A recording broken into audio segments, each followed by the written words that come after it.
Welcome to SST College of Arts and Commerce, Ulhasnagar 4, Edupedia platform. Today we are going to discuss recruitment and selection, subject coming under second year BMS, HR Specialization, semester 3, and the topic we are going to discuss is selection.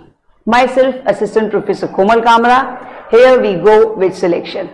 What is selection? Selection has been regarded as the most important function of the department, HR.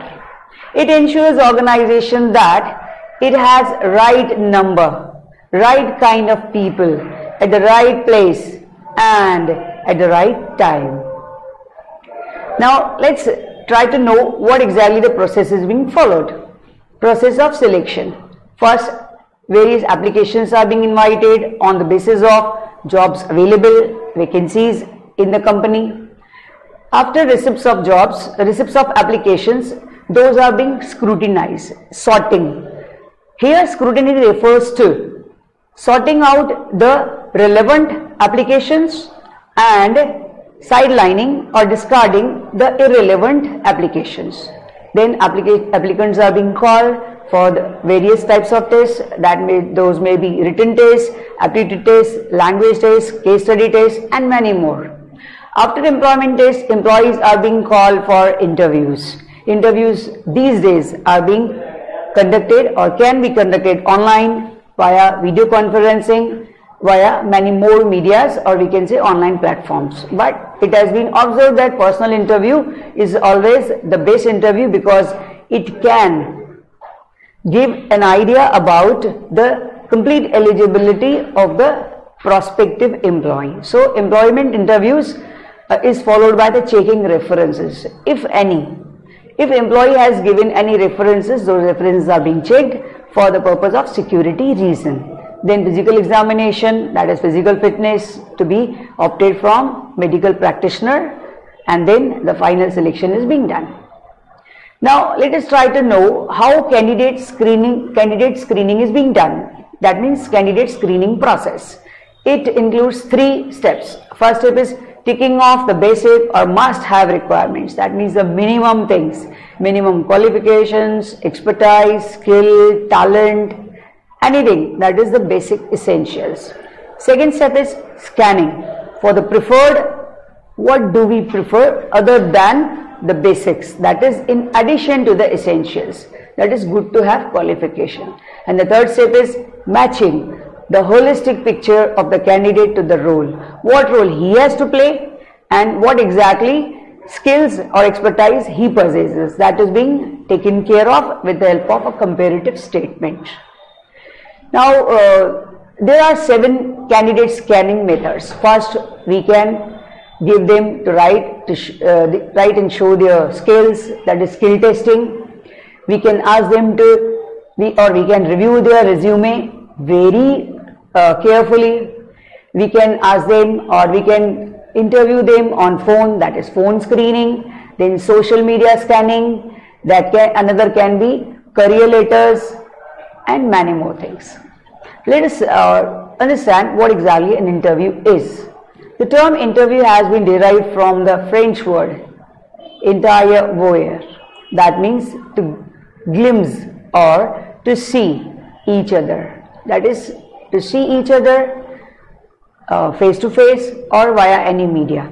By definition, it means a meeting for obtaining information by questioning a person or group of persons. Now there may be certain barriers to effective selection. If selection is not effective, it may generate problems in future. One is perception of the prospective employees, fairness, how fair the company as well as the employees are towards their job, validity, reliability, how much the person is reliable, pressure may be on HR department from the top level management or any other social group. Now, what is induction program?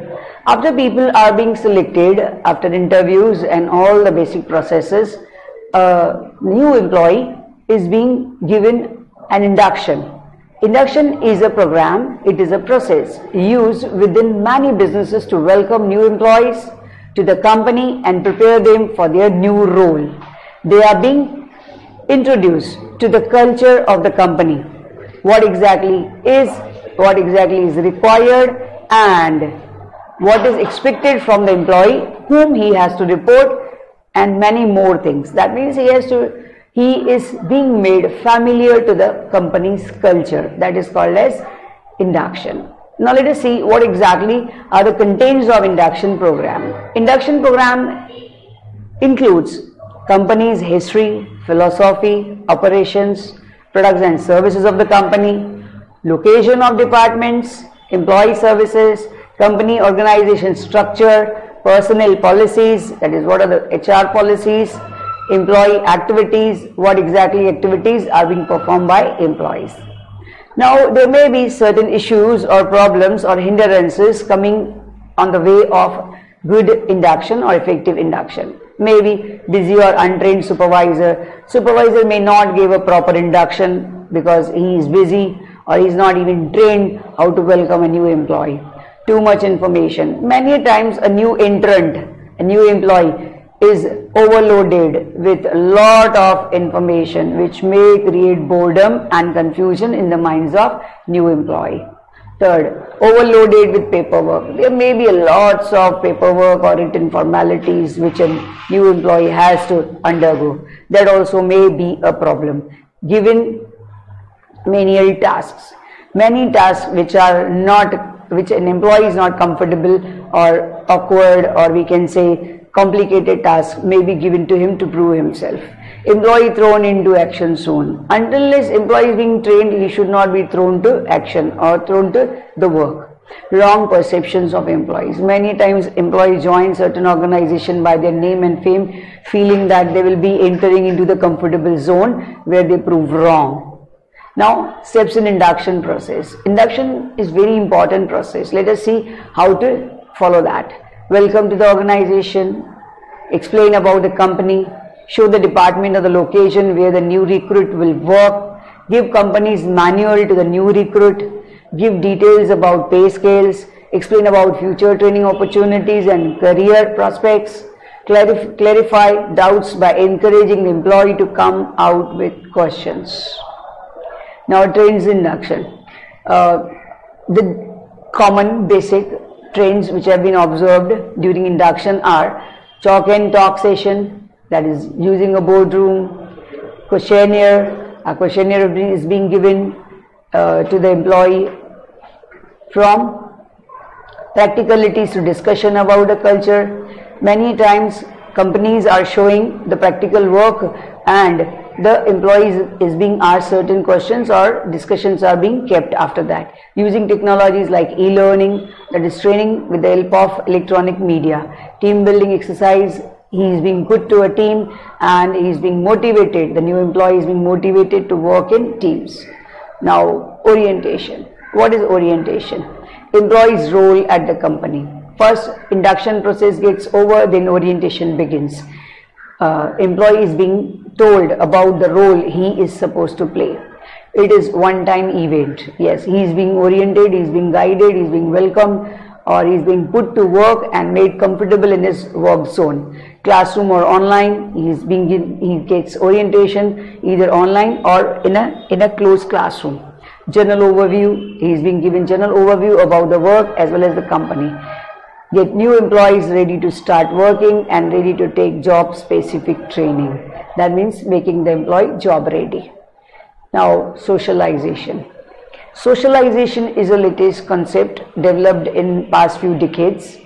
It refers to creating a social environment, a friendly environment for the new employee so that he doesn't feel lonely, or he doesn't feel being exploited, or he doesn't feel that whom to communicate, or he never gets upset or never gets depressed. So socialization is a process by which a person learns the values, norms and required behaviors which permit that individual to participate as a member of organization. That is being social.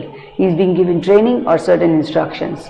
Socialization is characterized by the process by which new organization members learn and adapt to norms. Norms here refers to social norms. team norms, team spirit norms, expectations and perspectives of their organization and its members. Now, another area which is a part of selection is group discussion.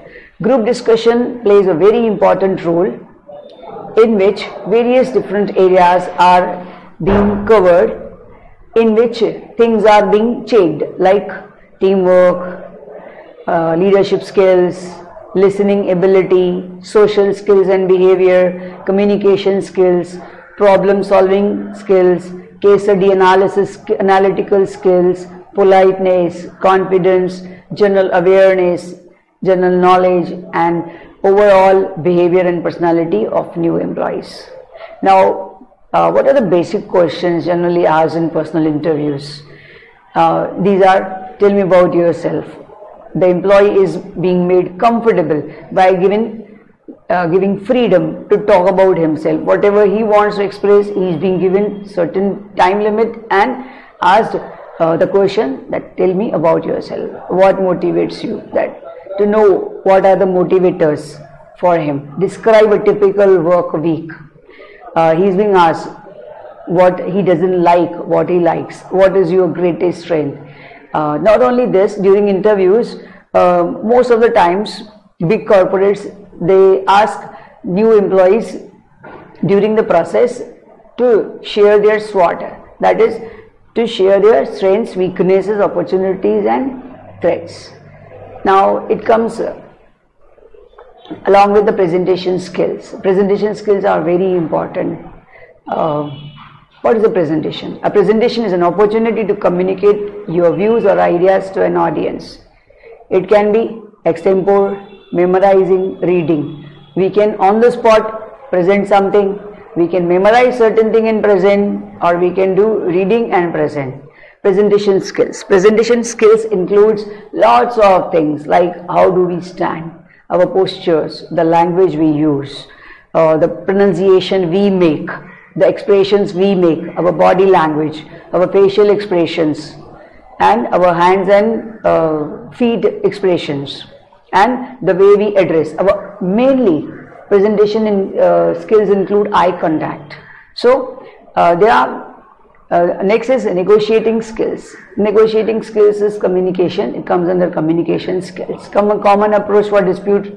There may be some conflicts within the organization. How to negotiate. There may be some disputes and how to resolve. Problem solving process. Everybody negotiates. Improved confidence, quicker thinking, better understanding. Now etiquettes. Etiquettes are very important aspect coming under HR. Etiquettes refers to business ethics, corporate ethics. What etiquettes are being expected from an employee? Professional etiquettes, that means he should professionally behave decently, his communication, his dress sense, his hairdressing sense, his eye contact, the way he talks, the way he eats, the way he sits, table manners, card sharing manners, telephone manners, and many more etiquettes come under professional etiquettes. Dining etiquettes, very important. Most of the time people or colleagues, they dine together or they enjoy parties thrown by the company. So what are the dining etiquettes are very important. Cocktail parties, correspondence etiquettes. Correspondence may be oral, verbal, written. Next is office etiquettes, behaving in an office like an officer. Office romance, that is the way they behave in a rather we should say in a humorous way. Then etiquette abroad, that is what are the etiquettes required in an employee when he is representing his company abroad. That's all from my side. I thank everybody. Thank you very much for listening.